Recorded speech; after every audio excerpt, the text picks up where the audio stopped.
Marco, beleza, cara? Como é que estão as coisas por aí? Tudo tranquilo, cara. Beleza, né? Vamos lá, vamos começar esse vídeo aí falando sobre, pegando o gancho do vídeo passado. O vídeo passado a gente falou basicamente sobre planejamento estratégico e sobre time, né, cara? E aí, sempre como a gente pega, né, depois dos vídeos a gente bate um papo a respeito dele, é, a gente chegou ao ponto de falar sobre os conflitos que são gerados a partir dessa questão do planejamento estratégico e o timing, né? Muitas vezes você gera conflitos aí com duas equipes, né? Com, enfim, pegando novamente aquele gancho de que o mundo vive hoje dessa questão muito de dicotomia, né? A um lado ou outro lado, né? E aí a gente conseguiu perceber aí um pouco do que acontece dentro das empresas também, né? Então eu queria que você falasse um pouquinho do que a gente bateu um papo e a gente puxar o assunto em cima disso. Bom, esse é um bom tema. O que a gente vê muitas vezes nas empresas hoje é uma necessidade ou um anseio por inovação, mas sem levar em consideração o timing que a empresa precisa para a readequação de todas as áreas de pós-venda após essa inovação. Então, pensa-se muito hoje em inovação só na cadeia de produtos e marketing e venda. Mas a preocupação com o pós-venda, com se a empresa está preparada para entregar essa inovação para o cliente, se a empresa está pronta para suportar essa inovação no cliente, isso muitas das vezes não é visto. E aí o pessoal está pegando, por exemplo, o livro Mindset da Carol Dweck, onde ela faz uma pesquisa científica sobre por que algumas pessoas são mais inovadoras e por que algumas pessoas são mais conservadoras. Isso foi uma pesquisa psicológica, e ela determinou as pessoas inovadoras, ela criou um nome, seriam as pessoas com mindset de crescimento. E as Uhum. pessoas que são mais conservadoras, ela chamou de mindset fixo. O problema é que o pessoal que lê livro com leitura rápida, com leitura dinâmica, e tira conceitos e pega esses conceitos e joga em slide de palestra, o pessoal começou a dizer que todo o problema da inovação nas empresas é porque os funcionários têm mindset fixo. E por causa disso, então, o sucesso da inovação é mudar o mindset das pessoas. A dicotomia prevaleceu, né? Ou seja, ou o cara é mindset fixo ou o cara é mindset inovador, né? E aí fica uma, né, lado A e lado B dentro das empresas, né? Exatamente. E aí isso é muito curioso, porque ninguém para analisar o seguinte: o mindset fixo ele é necessário para uma empresa funcionar. Perfeito. Você tem áreas como contas a pagar, contas a receber, logística, administração, até vendas, Uhum. suporte, tecnologia. Tudo isso são áreas que elas funcionam para manter a operação funcionando. Então você acaba dividindo a empresa, como você bem citou, lado A e lado B. Você tem um lado as pessoas querendo inovar e querendo disruptar, e é interessante porque alguns falam que querem inovar, mas nem sabem ao certo o que é isso. Uhum. Eu quero inovar. E aí, quando você vai ver o produto final, o que eles entregaram, na verdade, foi uma correção de algo que foi feito errado no passado. Perfeito. E o Perfeito. pessoal chama isso de inovação. Uhum. Tem uma pesquisa da Wipro que aponta que somente 19% dos projetos de inovação, de transformação digital, são realmente inovação. Uhum.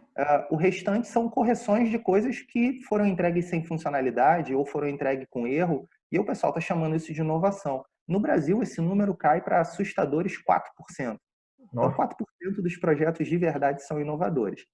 Mas o ponto interessante do conflito é que você divide a empresa, então, em quem quer inovar e quem é da operação que está olhando para aquilo. E aí, muitas das vezes, essas pessoas de operação elas não são chamadas para o projeto de inovação, elas Uhum. recebem uma inovação já pronta e o recado é: olha só, cara, agora arruma uma maneira de montar esse Frankenstein aí. Essa Uhum. inovação aqui que a gente trouxe de fora, isso tem que plugar em toda a empresa aqui, como ela já funcionava. Agora vocês se viram. E aí isso gera a base dos conflitos. Você já Agora, viu isso acontecer? cara, você tá me falando agora, o curioso que você tá começando a falar é o seguinte, cara, são vários lugares que a gente vê, né, cara, a gente visita empresas, né, e que a coisa quando vem top-down, principalmente, e goela abaixo, né? Eu não digo top-down é necessário ver muitas vezes, porque muitas empresas ainda funcionam nessa hierarquia, né? Então, muitas coisas só vão funcionar realmente vindo top-down. Mas quando ele vem goela abaixo, muitas vezes quando você separou esse mindset fixo, esse mindset inovador, né? As empresas, eu já vi acontecer bastante, e estou vendo acontecer em alguns casos, onde você pega uma empresa que ela visita o mercado, ela vai na prateleira, né, como a gente pré-conversou aí, ela vai no shopping e fala, cara, tem uma empresa vendendo inovação, então vou pegar esse produtinho aqui e implantar na minha empresa. Né? Tem uma empresa aí uma big consultoria aí que está falando de inovação e vou implantar ela aqui na minha empresa agora abaixo na companhia. Ou seja, se você tem um mindset, como ele falou, fixo, você tem que engolir goela abaixo. Né? Se você tem um mindset inovador, você está junto. E aí a gente começa a fazer aquelas reuniões, como a gente também falou, ou seja, você reúne 12 pessoas, 15 pessoas numa reunião, né, onde todo mundo ali vai agora ter que ter um mindset inovador, né, e é aquele cara que entende como uma dicotomia, ele entende o mindset fixo como sendo uma ameaça para ele, né, ele vê, não, então agora eu tenho que ser inovador para manter meu emprego, cara, então eu vou agora forçar meu mindset que é fixo e vou virar um mindset inovador. Aí você começa a gerar um conflito até interno no camarada, porque o cara vai começar a achar que ele é uma coisa e precisa ser outra para manter o emprego dele, né? E a coisa começa a gerar conflito na empresa e gera um conflito interno em muita gente, né? Então, assim, eu acho que a coisa quando começa a vir dessa maneira, né? Você precisa inovar a qualquer custo, você precisa fazer com que todos os setores inovem, você precisa fazer com que todo mundo seja inovador. Cara, isso gera um âmbito de conflito muito grande, né? E eu acho que você já viu isso, eu já vi isso, né? E o que a gente está percebendo as empresas estão cada vez mais conflituosas internamente e fazendo com que as pessoas tenham conflito, né? Eu acho que você também já participou, você também já viu isso. Essas reuniões que eu falei agora sobre 12 pessoas querendo sentar numa sala de reunião, eu queria que a tua opinião em cima disso aí, o que você falasse, né? Se você acha que isso dá resultado. É a reunião dos apóstolos, 12 apóstolos da inovação, né? Parece conclave. Exatamente. Interessante. Resgatando um pouco até do que a gente falou no último vídeo, entre empresas que demoram muito, perdem o timing da agilidade, e empresas que são ágeis demais, com um timing acelerado, completamente fora das necessidades do mercado.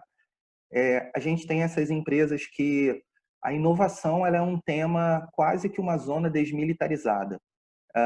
Você vai ter uma área de produtos e marketing que vai achar que é a dona da inovação e vai dizer que manda em tudo e que diz como todo mundo tem que funcionar, mas sem ter a menor noção de como a empresa funciona. São as palavras, eu chamo de os arautos de frase pronta. Esse pessoal Aham. fica pegando frase pronta em revista, em livro, e fica soltando essas frases prontas em reunião, parecendo intelectual. E o pior é que as pessoas acham legal. Então, tem muita gente inovadora que é inovador de seguir tendência. Se as Aham. pessoas Aham. todas estão falando a frase, as pessoas passam a falar também.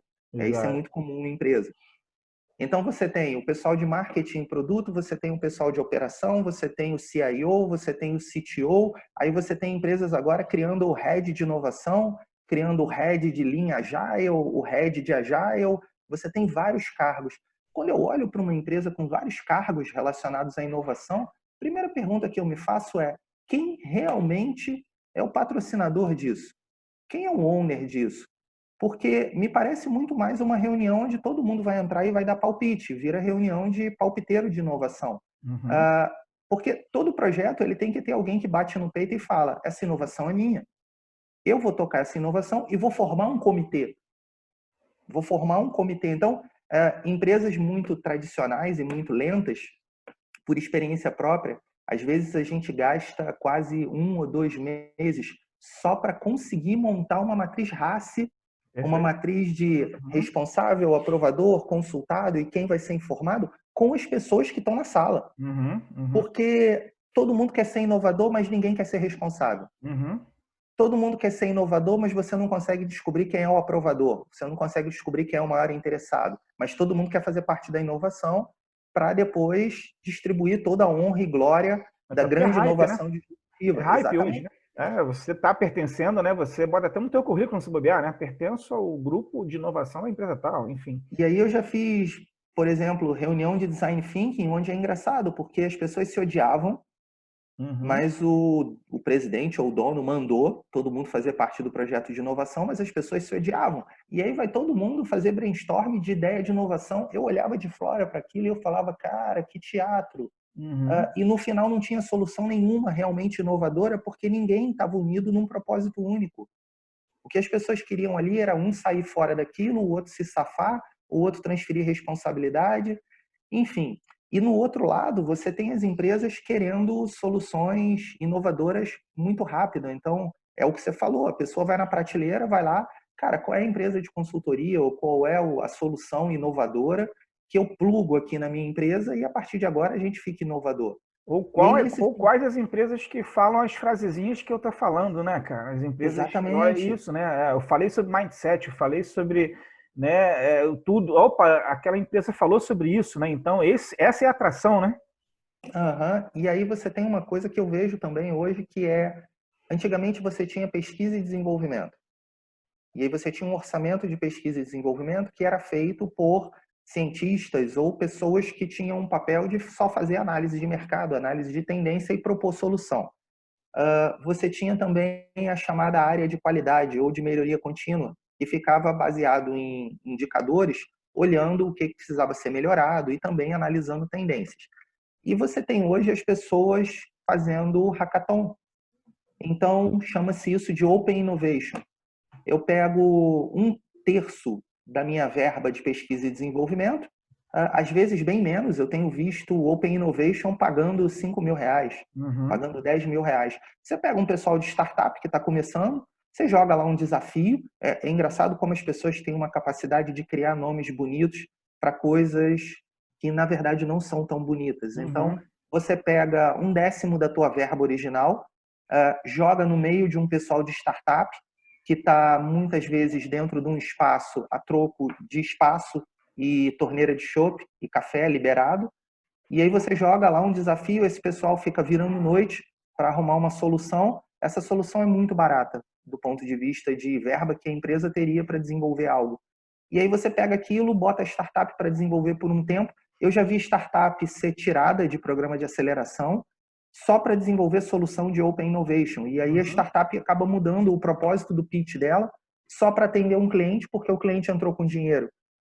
E as pessoas estão chamando isso de Open Innovation. Desculpa, não. Isso é o velho outsourcing. Perfeito, É o perfeito. velho outsourcing fantasiado de Open Innovation. O que as Mas o pessoas Open estão fazendo é Innovation é quase uma contratando. frasezinha, né? Que da moda e que é legal dizer que é Open Innovation, é legal dizer, enfim, eu viro hype com isso e vambora, né?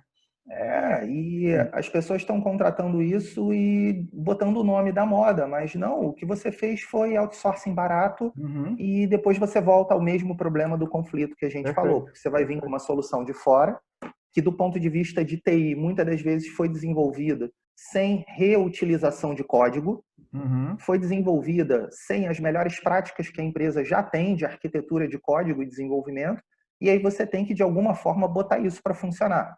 E aí, no final, a TI da empresa é um grande Frankenstein de plug and plays, de soluções contratadas, ágeis, para fazer tudo funcionar. E o pessoal chama isso tudo de inovação. É. E aí, cara, para gente encerrar, é, como é que você vê essa questão, então? Como é que você acha que a empresa deveria focar a inovação? É de fora para dentro? É copiando o que tem lá fora? É de dentro para fora? Como é que você vê isso? Cara, não querendo pegar frasezinhas prontas, né, que a gente vê, né, mas realmente, cara, a coisa tem que ser de dentro, tem que ser de dentro da companhia, sabe? As empresas, na minha opinião, não tem que ficar buscando fora, porque é aquela velha história, quem conhece o problema no dia a dia é você, quem conhece tudo que tem que acontecer aqui é você. Você tem que olhar o que é melhor para a sua empresa, você tem que olhar os melhores colaboradores que estão preparados para poder participar dessa inovação, né? Mas sem se preocupar, cara, com o que está acontecendo, com o que o vizinho está fazendo do lado. Porque se o vizinho faz do lado utilizando uma metodologia, utilizando alguma coisa, para ele pode funcionar e para você pode não funcionar. Né? Eu acho que quando as companhias começarem a perceber que é isso que é a inovação que elas vão trazer, que as inovações que as empresas que forem inovadoras, elas fizeram para elas fizeram por elas, né? E elas fizeram com os colaboradores, né? E aí tem o negócio da colaboração, né? A colaboração tem que ser interna, né? Eu acho que aí sim a gente consegue ter mais efetividade em algo que você queira inovar e não buscar, cara, o OKRS lá da Google, buscar. Não é isso que a gente vai conseguir encontrar, né? Não é o Agile que funcionou em outro lugar, enfim, a gente tem que buscar o que a empresa realmente tem mais a entregar, né, cara? E claro, só pegando o gancho do conflito, é aquela velha história. Não confundir operação com inovação, né? Pegando lá Steve Blank, lá, se o pessoal da modinha gosta de falar, vamos falar sobre Steve Blank. Cara, a primeira curva da inovação é manter a sua operação funcionando, que é ela que paga a tua conta, cara. Pelo amor de Deus, não vamos misturar as coisas pessoal de operação e tudo mais, né? Então, eu acho que é por aí, cara. Bom, E é interessante porque as pessoas estão criando metodologia para copiar a inovação dos outros. exatamente, Isso não exatamente, é inovação, isso é copiação. exatamente. E Como isso não você vai bem chegar a ponto citou, nenhum. para a gente fechar hoje, cara, inovação ela vem de dentro para fora. É um movimento de você potencializar o que a empresa já tem de bom e estruturar práticas de criatividade e colaboração. E aí você vai ter uma inovação autêntica nascendo dentro daquela empresa. Então, a gente acredita muito em inovação centrada em pessoas, Isso aí. não em inovação centrada em método. Exatamente. Método só leva a cópia. Bom, Isso aí. gente, era isso que a gente tinha que falar por hoje. Não Isso aí. esquece de deixar seu like, seguir a gente e comenta lá se você quiser ouvir a gente conversando sobre algum tema nos próximos. Isso aí. Beleza? Hoje foram 16 minutos mais ou menos. A gente está cada Estão vez mais mantendo a média. diminuindo. E vamos chegar num papo 10 ruptivo de 10 minutos um dia. Valeu, Beleza. Marcos. Valeu, gente. Um abraço.